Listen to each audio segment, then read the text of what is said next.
Hi guys, I'm Shmee, hello and welcome back to the channel where today something a little bit mad is happening. So just over a month ago, out here in Beverly Hills, I met up with my friend RD, wires only, and we went out in his Brabus 6x6 AMG. Well today, he has kindly invited me to take the keys to another of his cars that he currently has for sale to go for a drive around Beverly Hills. And this Ferrari key belongs to that. The Giallo LaFerrari, the Ferrari, and today, well, I'm gonna go for a drive in this car here in Los Angeles, in Beverly Hills. I cannot say thank you to Wires Only enough. Let's do this though, jump on board and have some fun.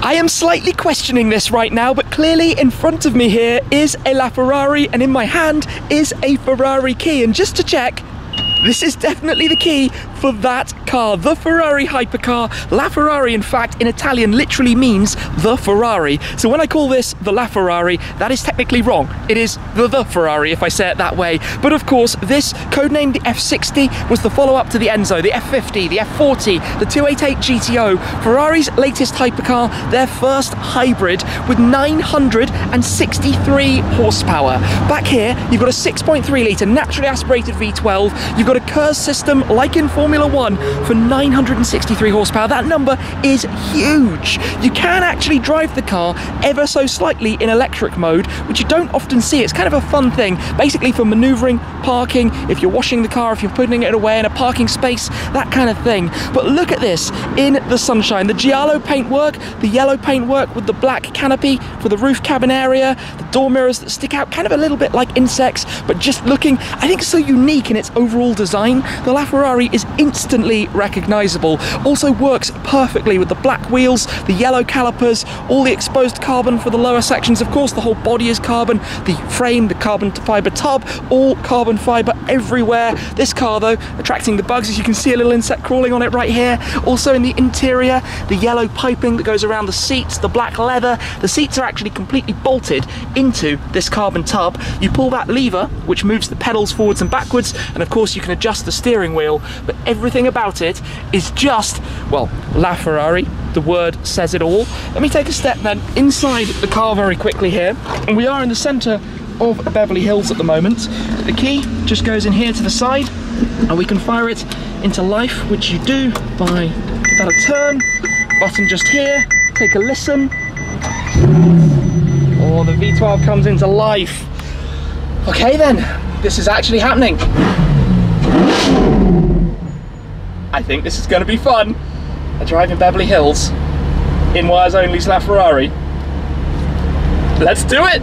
While I've been here for just a minute, the electrical power that you can see just by that chart up at the top right has gone down one notch, and I think it can only do the full electric maneuverability when that is completely full. But let's close down the door, which is actually surprisingly heavy, and just make sure it closes properly. So here we are. You've got some controls on the door which change the display mode. So check this out. This is your more kind of traditional rev counter with the yellow central rev counter. If I press that, you get the full race style view with that kind of, wow, that sounds insane, but that horizontal style rev counter, as well as additional info on the left screen. You can just about see this with all the tires and that kind of thing when you've got driving, or you can go back to the normal kind of display. I think like that, which we'll probably drive for the moment, given we are out on the roads. So, seatbelt on, let's get belted up into these seats. Belt kind of latches in to a clip behind me. Inside here then, sitting in the Ferrari, literally the Ferrari. You've got this squared off steering wheel. You're sitting with your legs incredibly straight. The canopy feels tight, feels snug, but you've got good visibility, and these mirrors sticking up high actually mean you can see decently well out of them. So paddle into gear. Let's take this very carefully and very easily, considering the value of this thing. There are only 499 of them, plus, well, technically they did build a 500th of them. Pop it into reverse. I've got a reversing camera on the display right in front of me as well, which is kind of cool. So, carefully does this. We're in sport mode on the Manettino on the steering wheel. I'm sorry I'm taking this so easily. I'm just like, LaFerrari, Beverly Hills, the traffic around here can become a little bit mental. Also, the number of other cool cars around here can become a little bit mental as well. Just before I hopped in, even a California T went right past, so we will go out of automatic, because in automatic, if I also press bumpy road mode, it's just quiet and calm, and you could be in any car. You could literally be in like a 458 or something, and you wouldn't necessarily know otherwise. You just drive it like normal, just completely like normal. Now we are going to need the lift system. We've got a button just here, raises up the front nose conveniently, so that we can get through the dip just here. Carefully does it. There we go. Pop that back down. Oh, listen to that! Listen to that sound. That is what this is about. But when you actually idle and come a little bit slower, it's really quiet. It's really quiet. You've just got some kind of tinkering noises going on behind you. But this is, I mean, I think for many people, this is like the ultimate car. Of course, Ferrari followed up the LaFerrari with the Aperta, of which there were 208, I believe, in total. The kind of Targa roof panel version that you can lift off. But still, this was their first entry to a hybrid. They've now done the SF90 Stradale, which has even more power than this, from the 3.9 twin-turbo V8 mated to an electrical hybrid system. But this was really part of that Holy Trinity era, and it can do this. And that sound just puts a sheer smile on your face. It's heavenly noise, and look at the weather we're driving in today. What a glorious day. As I guess in textbook style a Tesla goes past. There are Teslas everywhere, and this, well, I guess it's not the polar opposite. It might have a V12, but it has an electrical system. That means it can drive, you know, fairly economically. The electrical system helps with torque fill, so in effect when you accelerate you get the instant torque from the electric motors, while the V12 is then getting itself into gear, and then you get the massive kick in your back from the naturally aspirated engine, just feeding the power through and just endlessly delivering, as I have been lucky enough to experience before. We're literally here in Beverly Hills, coming up towards Rodeo Drive. Of course there's a bit of traffic. I'd love to take it out of the city, but here in LA, if you know this city at all, to get from kind of here to anywhere nice to actually go and drive takes hours. If the traffic is bad, you're in for a pretty unpleasant time. Just let that sing. Such a cool sound. We go past the Beverly Hills sign, and in a moment we will be turning down the famous Rodeo Drive. And I've been here a few times during this tour, but it is really the centre of everything when it comes to this area, the luxury shops, the luxury cars.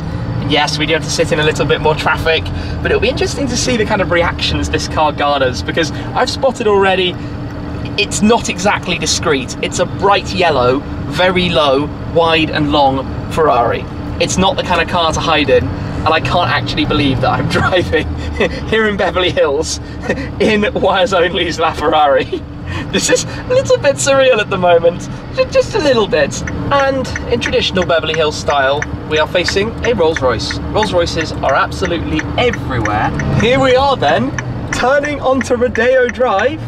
Of course, I have shot quite a few pieces here now, but this is really the center of everything. The amount of nice cars you see driving around, and now I'm actually driving it in a LaFerrari, which seems a little bit crazy. We are, of course, following a G-Wagon just down to the right. But yeah, I tell you what's most interesting about today for me is you can actually drive this thing like a pretty normal car. Driving it around here, it's not intimidating or scary or bothersome. But then when you put your foot down, you're almost 1,000 horsepower's worth of anger to be unleashed. So I tell you the one thing that's unusual, if you look at the passenger door mirror, is how it sticks out, and I referred to it as being quite insect-like, the way it kind of hangs over the side. But you can actually see quite a good view out of it, even though they're really up high. And of course that's to help you see over the rear arches.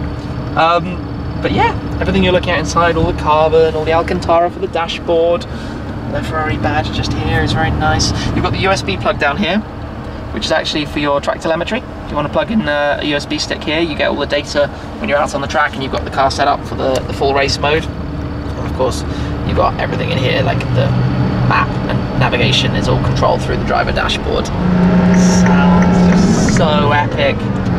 Got to get used to the indicators. The indicators are on the steering wheel. So when you press one, if you give it a firm press, you get 3 blinks. and then it goes off. If you give it a really short press, it stays on. Just taking a little bit of time to adjust. And what I was saying about G-Wagons, there's one behind, there's one just in front. G-Wagons absolutely everywhere. Let's go down through this lane. Should be a little bit clearer.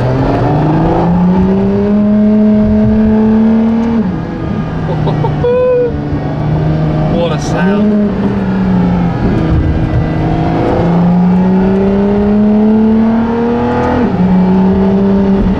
The thing about this is that you don't have to go fast to make an awesome noise from this car.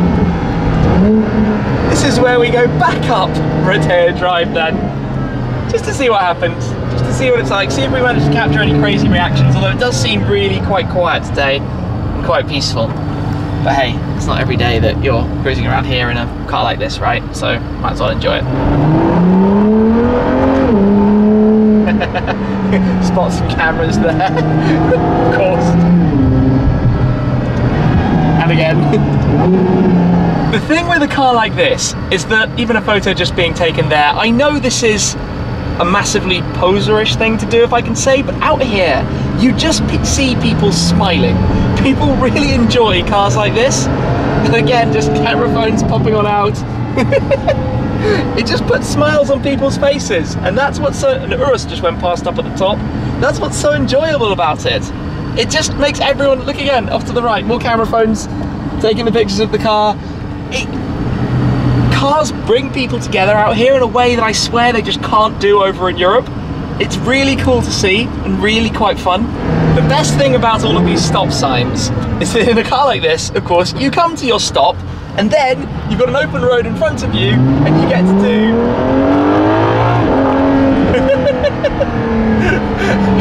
get some of the noise out of the thing. So cool. I just want to be able to unleash it, but this is not the right place to be doing that. We'll need to head to a proper road, like I say. It would have to be an hour or so drive probably to go and find something decent. But anyway, what I'm going to try and do now is actually pull over to show you this kind of electric mode, because I've got to work out myself how to do it. If I can find a quiet place, look, the tourist buses just see something like this and they're probably, I'd love to know who the driver is probably saying is driving it.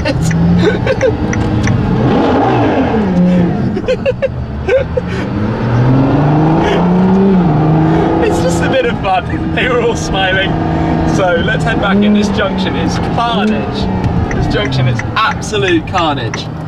The most confusing stop junction you will pretty much ever see anywhere. We go after them, right across we can go.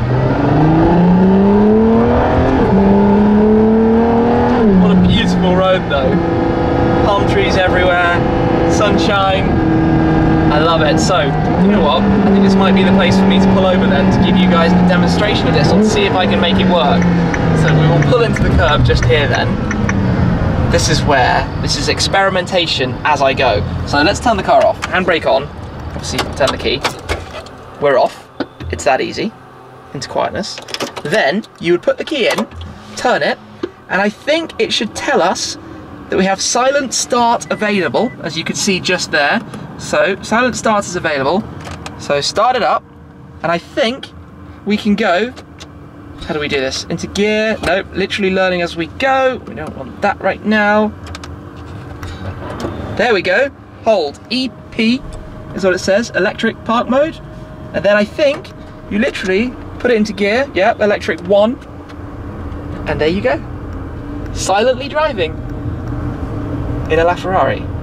And as soon as you do press the throttle, it does kick the engine into life. This is literally as fast as you can go, like 5 miles an hour. Fortunately, the road is completely empty. Then if I press the throttle, instantly, engine fires up, just like that, and you're kind of as you were. But that is so easy to do, actually, when you know what to do. And you have to have the charge, as I said, completely up towards full. And then you're back to a world of this again.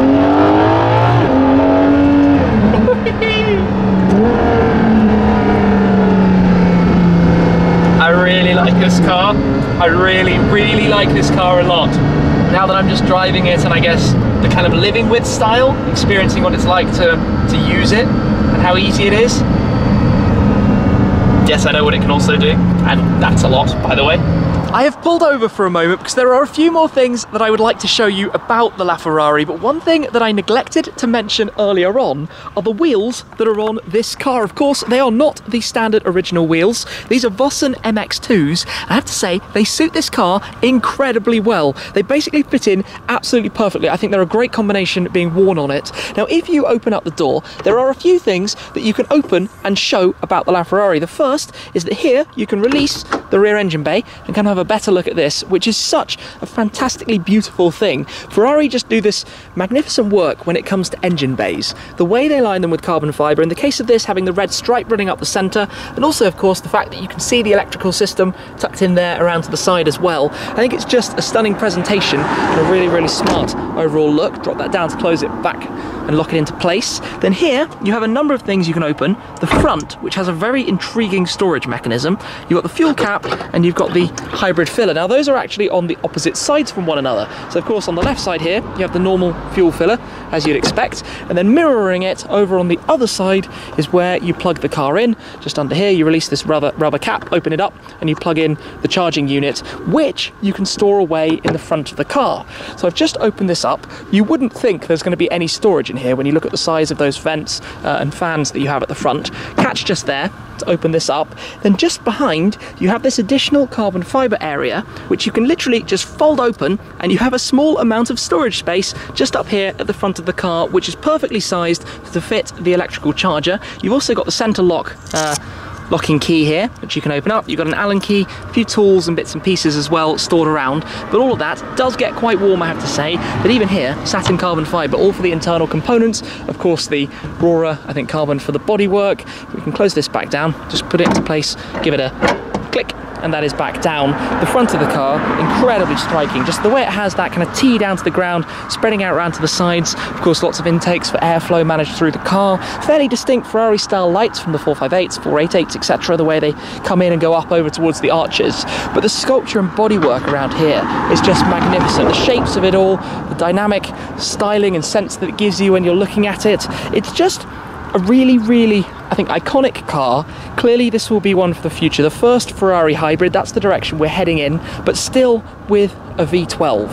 There's something I love about Ferrari V12s, as many of you know from the GTC 4 or so that I'm lucky enough to have in my garage. But this thing, driving today, well, I cannot say, oh, there's a nice G63 rumbles on by. I cannot say thank you enough to Wires Only for the opportunity to stretch the legs of his LaFerrari, which, like I mentioned, is actually for sale. But wow, this was, well, I hoped it might be possible to jump on board to go out for a run with him like we did with the Brabus 6x6, but no. Today he said take the keys, go and have some fun, and that is exactly what we have been doing. So I hope you enjoyed seeing a little bit about this, how it works with the silent start, how it works driving around as a, I guess, a normal kind of car. I've been lucky enough to drive one in anger in the past, but today just, I think, enjoying this in the sunshine with the beautiful blue skies, the palm trees here in Beverly Hills, and Wires Only's bright yellow Ferrari LaFerrari. So that's it for this time. I'll pop his link down below. Do go give Wires Only a follow for me, guys. I'd appreciate it an awful lot. But that is it for today. Thank you as always for watching, and I'll see you again very soon. Cheers.